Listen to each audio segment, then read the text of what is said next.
The moment the young woman pulled out the chair at the head of the table, I knew something was wrong. She didn't hesitate.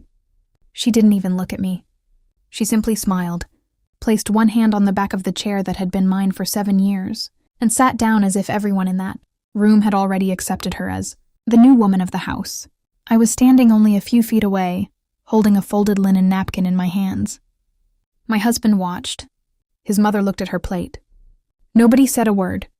Then an elderly woman at the far end of the table slowly pushed herself to her feet. Her hands were trembling.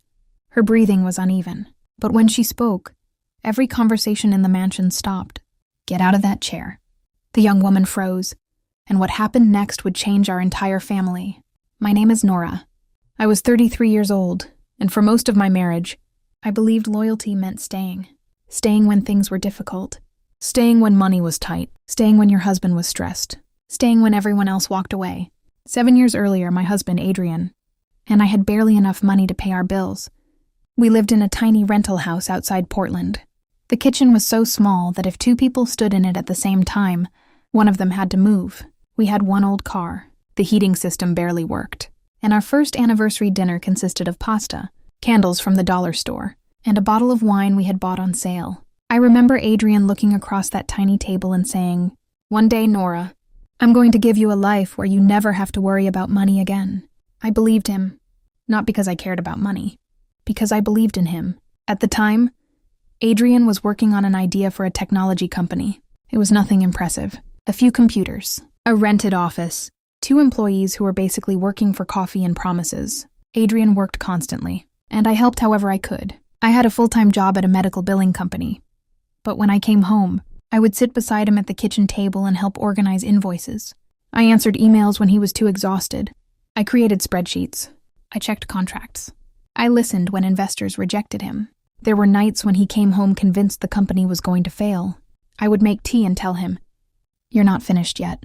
Sometimes I had to say it over and over, "You're not finished." Then slowly things changed. His company got its first major contract. Then another. An investor came in.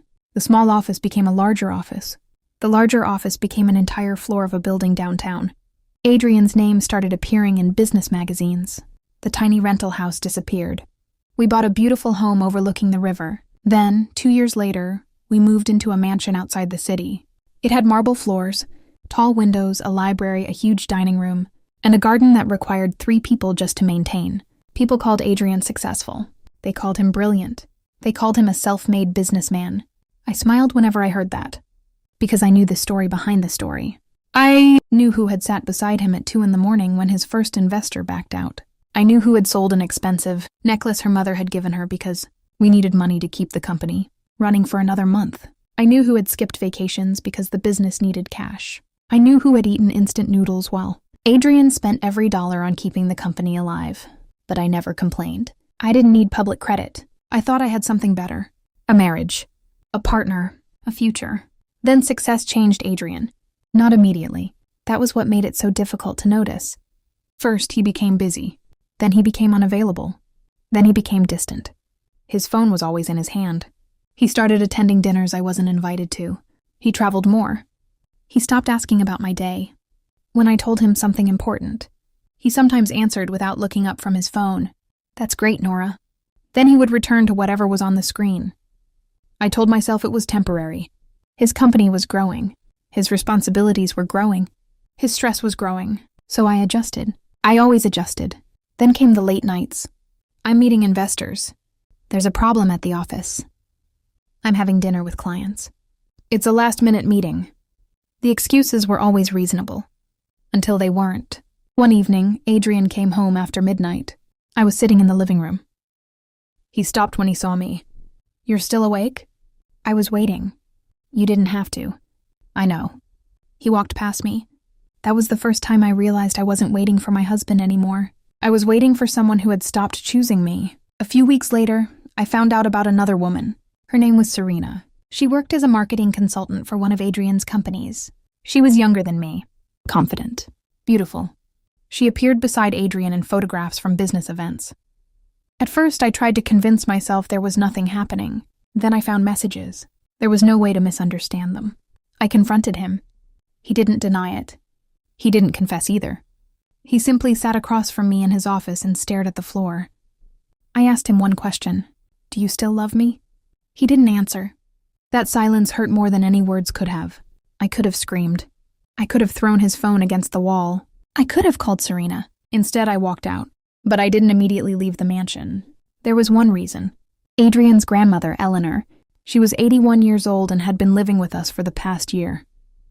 She had health problems and needed help getting around. From the beginning, Eleanor had treated me differently from everyone else. She remembered our little rental house. She remembered the cheap anniversary dinner. She remembered Adrian's early business struggles.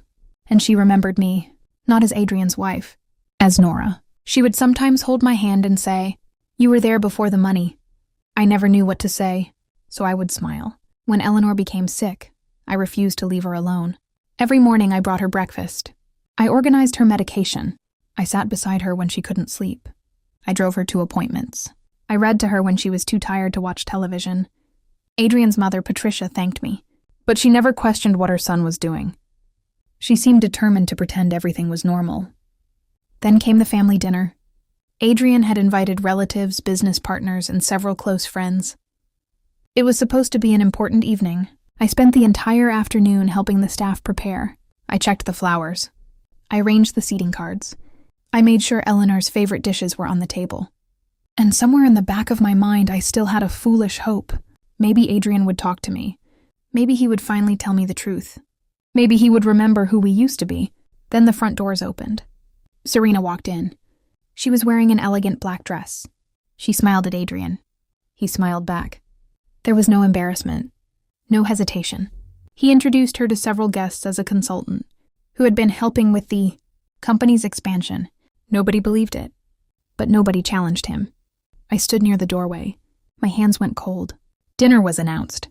Everyone began taking their seats. I walked toward the head of the table. It was where I had sat for 7 years. I had sat there for birthdays, Christmas dinners, business celebrations, family arguments, quiet evenings.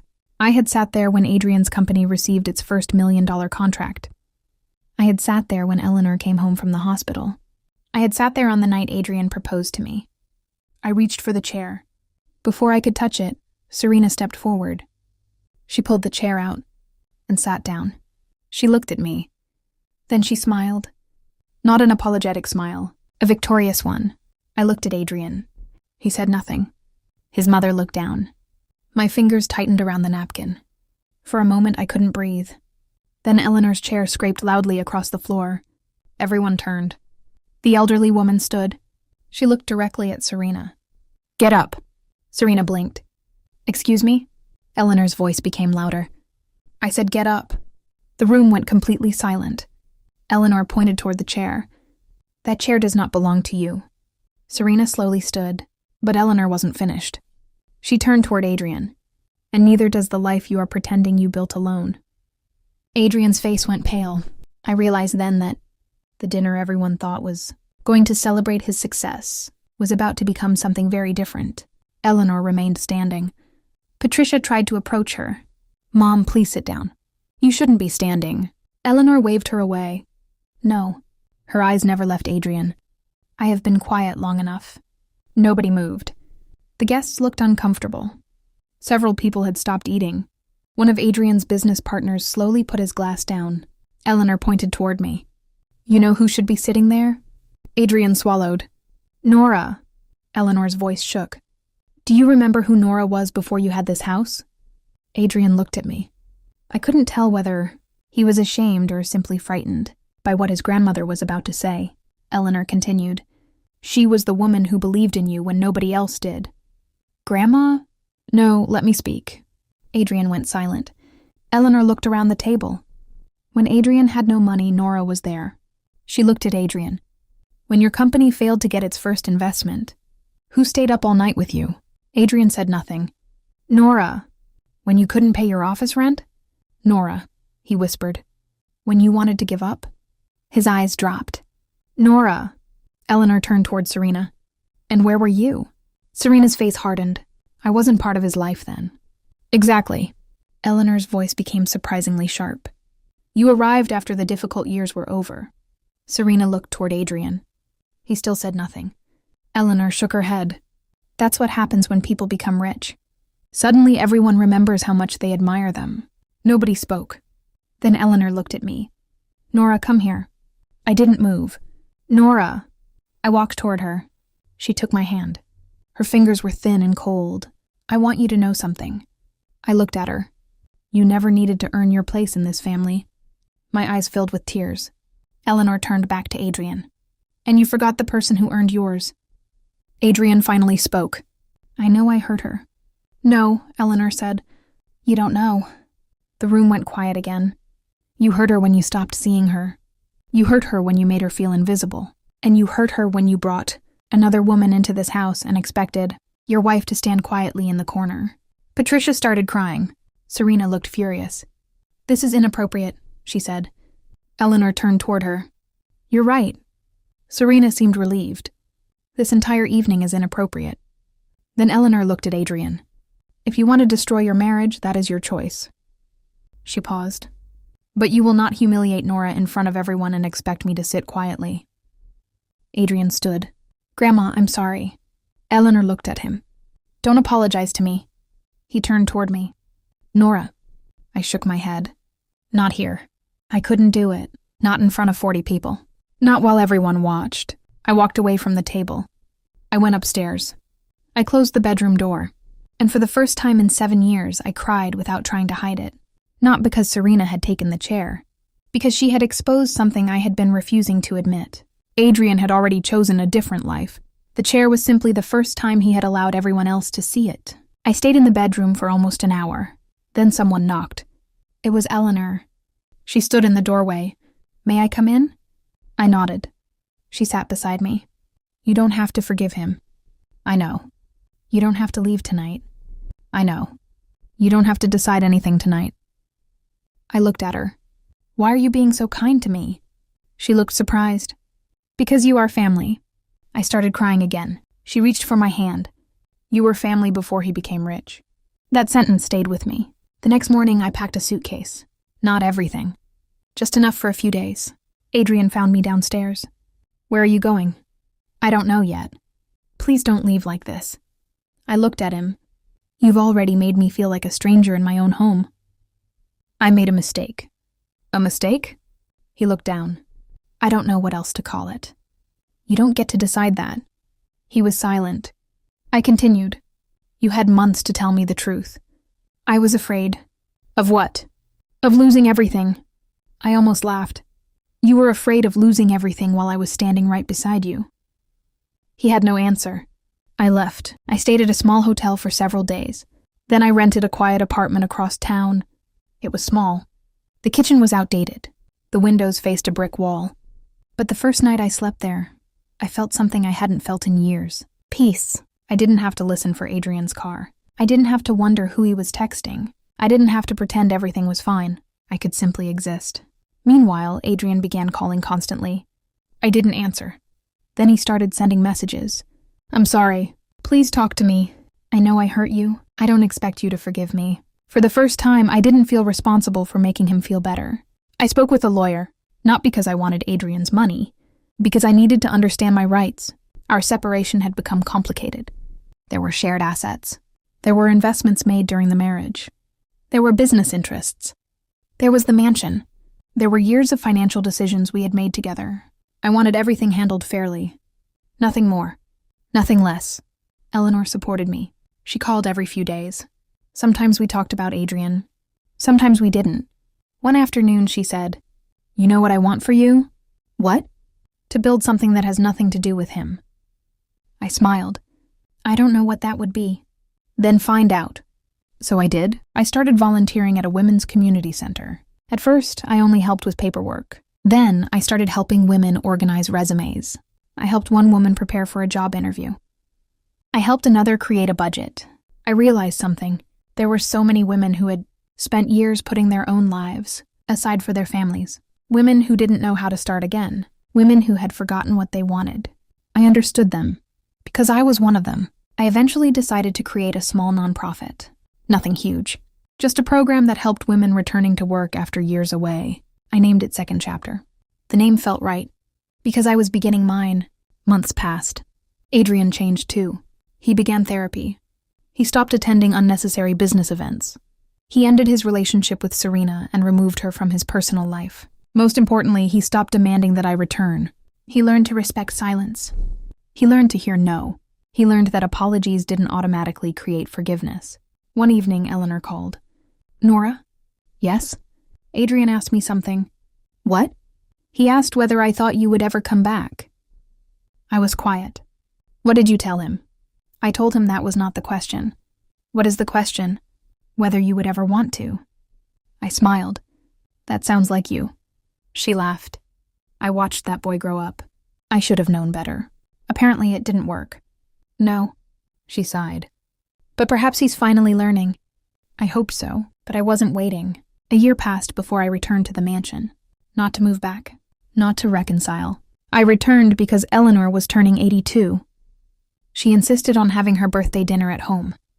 You don't have to stay long, she told me. I know. But I want you there. I'll come. When I arrived, the house felt strangely familiar. The marble floors, the enormous staircase, the paintings, the garden outside the windows. Everything looked exactly the same. And yet I felt completely different. I was no longer the woman who had stood near the dining table holding a napkin while another woman took her seat. I had my own apartment. My nonprofit was growing. I had new friends. I had started traveling. I had learned to say no without explaining myself. And most importantly, I no longer measured my worth by Adrian's attention. When I entered the dining room, Eleanor smiled. Nora. I hugged her. You look beautiful. So do you. She laughed. Adrian was standing near the table. He looked different. Not physically. Older, perhaps. But quieter. He didn't rush toward me. He didn't try to hug me. He simply said, "Thank you for coming." "You're welcome." Then he stepped aside. There was an empty chair near Eleanor. I sat there. Not at the head. Not beside Adrian. Just where I wanted. Dinner was surprisingly peaceful. People talked about Eleanor's childhood. Someone told a funny story about Adrian as a teenager. For a while it felt almost normal. Then Eleanor looked at Adrian.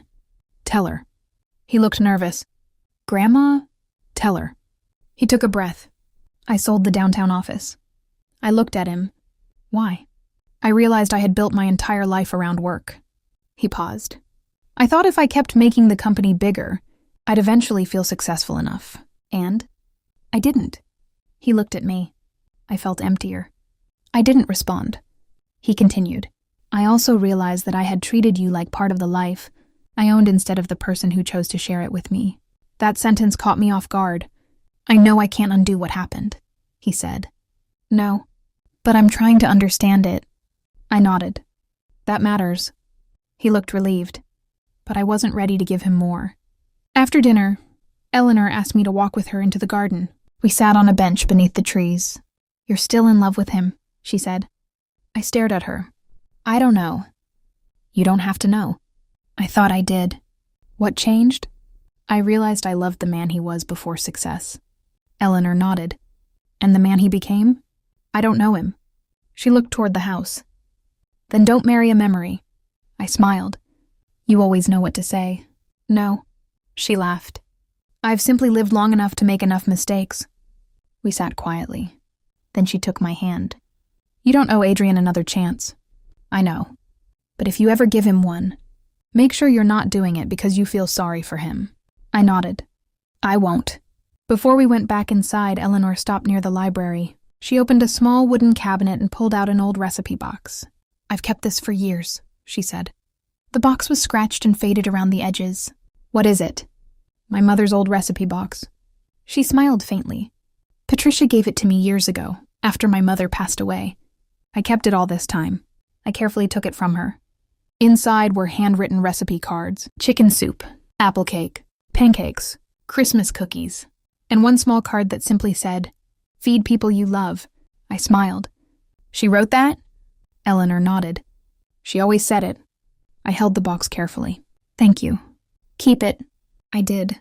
I took it home that night and placed it on a shelf in my kitchen. I didn't know then how important that little box would become. My nonprofit continued growing. A local company offered funding. Then another. I hired 2 employees. We helped dozens of women find work. I began speaking at community events. People started inviting me to share my story. I never talked about Adrian. I talked about rebuilding, about financial independence, about boundaries, about learning that being needed is not the same as being loved. One afternoon, Adrian attended one of my events. I saw him standing in the back. He didn't approach me. He simply listened. Afterward, he waited until everyone else had left. "That was impressive," he said. "Thank you. You built this." "Yes." He smiled.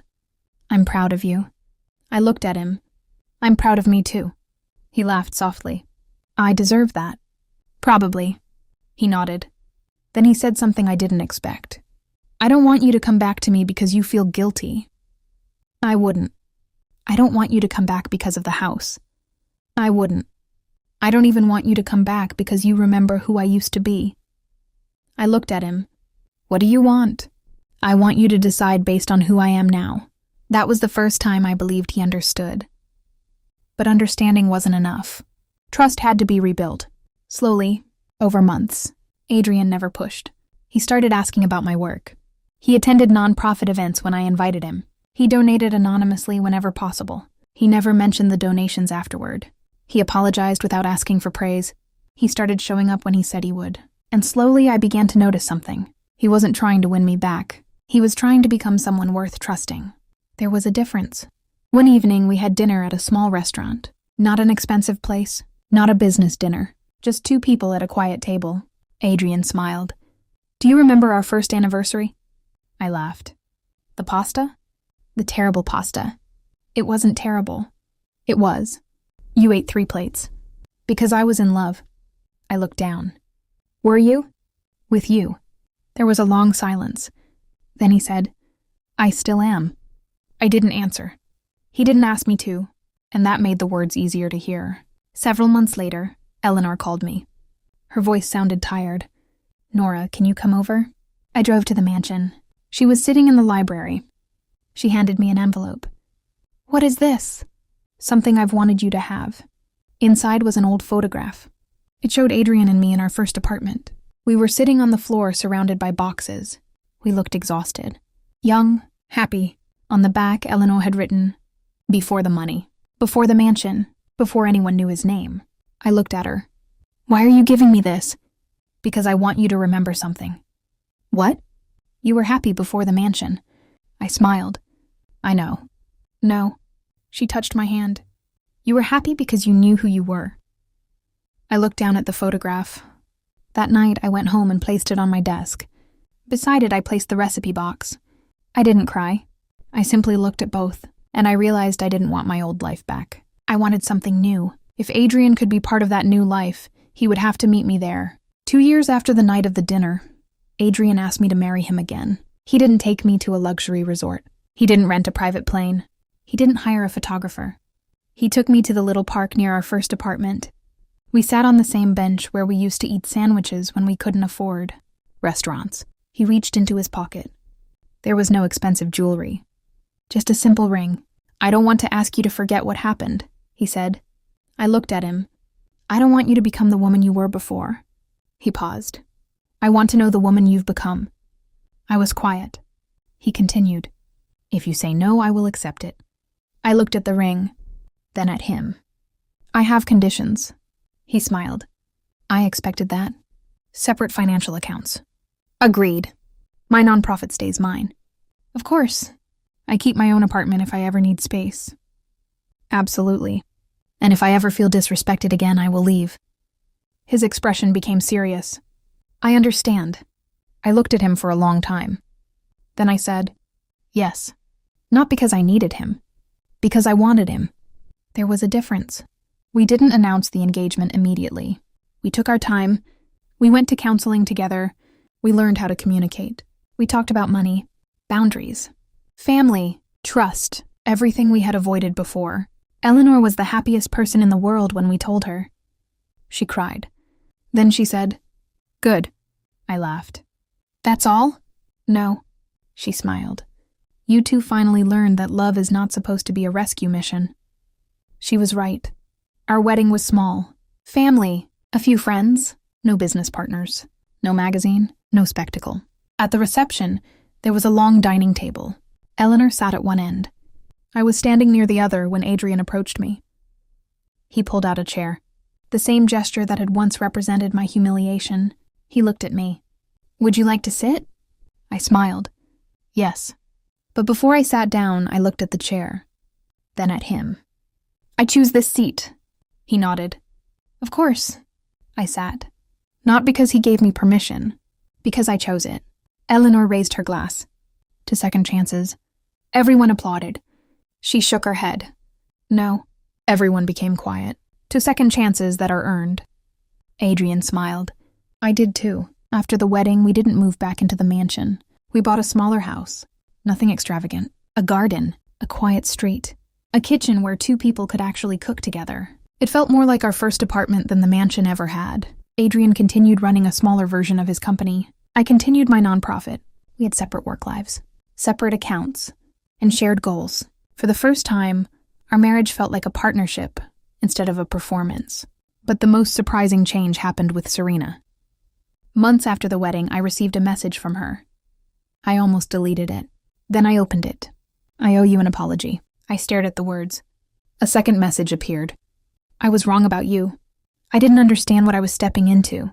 I didn't know what your marriage had been before Adrian became successful. I thought I was taking a place that was empty. It wasn't." I didn't respond immediately. Later that evening, I showed Adrian. He looked uncomfortable. "You don't have to answer." "I know." I thought about it. Then I replied, "Thank you for saying that. I hope you find peace too." That was all. No friendship. No bitterness. No dramatic confrontation. Just closure. Then came the hardest conversation. Adrian's mother, Patricia, asked to meet me. We sat together in a cafe. She looked nervous. "I owe you an apology too." I smiled. "You don't have to." "I do."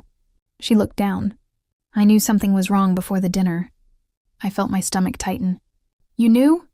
I knew Adrian was distant. She swallowed. "I suspected there was someone else." "And you said nothing?" "No." She looked ashamed. "I was afraid of losing my son." I stared at her. "You were willing to let me lose my marriage to protect him." She nodded. "Yes." For once, she didn't defend herself. "I was wrong." I took a breath. "That hurt." "I know. But I don't want to carry it anymore." She looked at me. "What does that mean?" "It means I forgive you." Her eyes filled with tears. "But forgiveness doesn't mean I forget." "I understand. And if you ever see something wrong again, don't protect someone by sacrificing someone else." She nodded. "I won't." That conversation gave me something I hadn't expected. Not reconciliation, freedom. Years later, I still think about that dinner. Not because Serena sat in my chair. Not because Adrian betrayed me. Not because the mansion became the center of our family drama.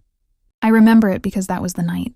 I finally understood the difference between being chosen and choosing myself. For years, I believed my value came from what I did for other people. I was the supportive wife, the responsible daughter-in-law, the woman who remembered birthdays, the woman who stayed calm, the woman who forgave, the woman who adjusted. I thought those things made me a good person, and they did.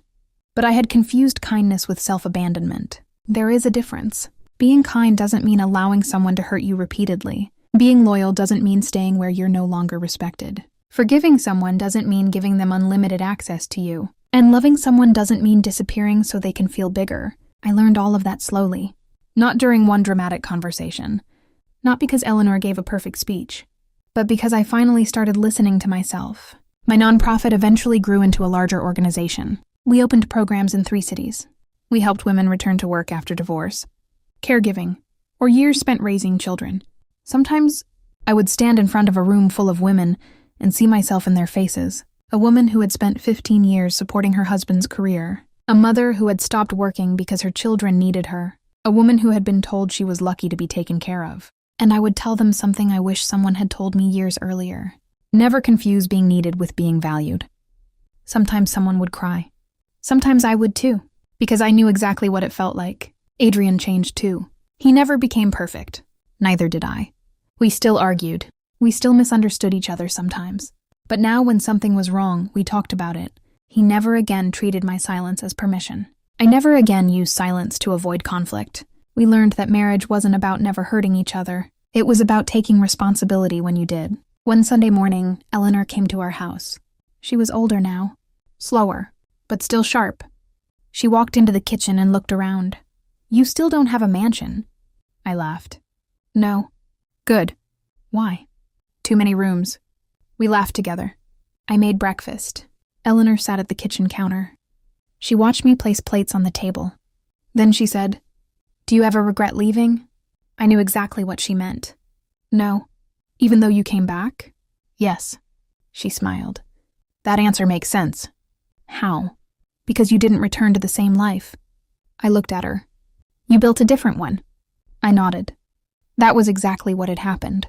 I didn't return because I couldn't survive without Adrian. I returned because he had changed. I had changed, and we both chose something new. Later that afternoon, I found the old photograph from our first apartment. The one Eleanor had given me. I placed it in a frame. Underneath it, I put another photograph. One from our wedding. 2 versions of the same people. One with almost nothing. One with everything. And yet the second photograph wasn't more valuable. The first one was because it reminded me that love existed before money, before the mansion, before business magazines, before people cared about Adrian's name. I also kept one other thing. A photograph from that infamous family dinner. Someone had taken it before everything exploded. In the corner of the picture, I was standing beside the table. Serena was sitting in my chair. Adrian was looking at me. Eleanor was already beginning to stand. I almost threw the photograph away once. Instead, I kept it. Not because it hurt, because it reminded me how far I had come. The chair had once made me feel powerless. Now it was just a chair. The mansion was just a house. The money was just money. Even Adrian was no longer the center of my identity. I was. One evening, Adrian and I hosted dinner for a few friends. Before everyone arrived, he walked into the dining room. He pulled out the chair beside him. "Your seat." I smiled. "No." He raised an eyebrow. "No? I'll sit wherever I want." He laughed. "Fair enough. I chose a different chair." He smiled. And that tiny moment meant more to me than any expensive gesture ever could. Because he understood. He didn't need to prove that I belonged. He simply respected that I belonged to myself first. Sometimes people ask me whether I regret giving Adrian another chance. I tell them the truth. No, but I also tell them something else. I would have been okay if I had never given him one. That is the part people often misunderstand about second chances. A second chance is only meaningful when you know you can walk away. If you're staying because you're afraid to be alone, that's not forgiveness. That's fear. If you're staying because someone has money, that's not love. That's dependence. If you're staying because your family expects it, that's not loyalty. That's pressure. I learned to stay only when staying was my choice, and I learned to leave when leaving became necessary. The young woman who once sat confidently in my place at that dinner thought the chair was important. She thought sitting there meant she had won. Maybe for a moment, she believed she had taken my place. She hadn't, because nobody can take your place in a life that belongs to you. Eleanor knew that. I eventually learned it too. Years after that dinner, Eleanor's health began to decline. One afternoon, I sat beside her in the garden. She looked at me. "You know what I'm most proud of?" "What?" "That you didn't become bitter." I smiled. "I almost did." "I know." She squeezed my hand. "That you didn't." I looked toward the house. "Do you think people can really change?" "Some can. And some can't?" "Correct." "How do you know which is which?" She smiled. "You watch what they do when nobody is applauding." That sentence stayed with me, because Adrian had finally learned to do the right thing without an audience. He had stopped performing apologies. He simply lived differently, and that was how I knew his change was real. Eleanor passed away peacefully the following winter. At her funeral, I sat beside Adrian. We held hands, not because I needed him to keep me standing, because we were grieving someone we both loved. After the service, I found an envelope in the belongings she had left for me. Inside was a handwritten note. "Nora, never let anyone convince you that your kindness requires your silence. Love people. Forgive when you can. Give second chances when they are earned. But never abandon yourself to prove that you are loyal. You were worthy before the mansion. You were worthy before the money. You were worthy before anyone chose you. Remember that." I cried when I read it. Then I folded the note carefully. I still have it. It sits inside the same recipe box Eleanor gave me years earlier. 2 reminders from the same woman. One about feeding the people you love. The other about remembering to feed your own soul too. Sometimes I think back to that dinner. The music playing softly in the background. The expensive table. The guests pretending not to notice what was happening. Serena pulling out the chair. Adrian saying nothing. Patricia looking away. And Eleanor standing up. At the time, I thought her words saved me. But the truth is, Eleanor gave me courage that night. She didn't save me. I saved myself. I was the one who packed the suitcase. I was the one who walked away. I was the one who built second chapter. I was the one who learned to live alone. I was the one who decided whether Adrian deserved another chance. And I was the one who chose to come back only after I knew I didn't need to. That is the difference. I didn't get revenge. I didn't destroy Serena. I didn't try to ruin Adrian's company. I didn't spend years trying to make my family regret what they had done. I simply stopped allowing other people's choices to determine my worth. And that changed everything. Today, if someone asks me what happened that night, I don't tell them about the chair first. I tell them about the silence. Because the silence was what taught me the most. Adrian's silence. His mother's silence. The silence of everyone at that table. For years, I had mistaken silence for peace. Now I know better. Sometimes silence is simply the sound of someone deciding whether they will continue accepting what hurts them. That night, I made my decision.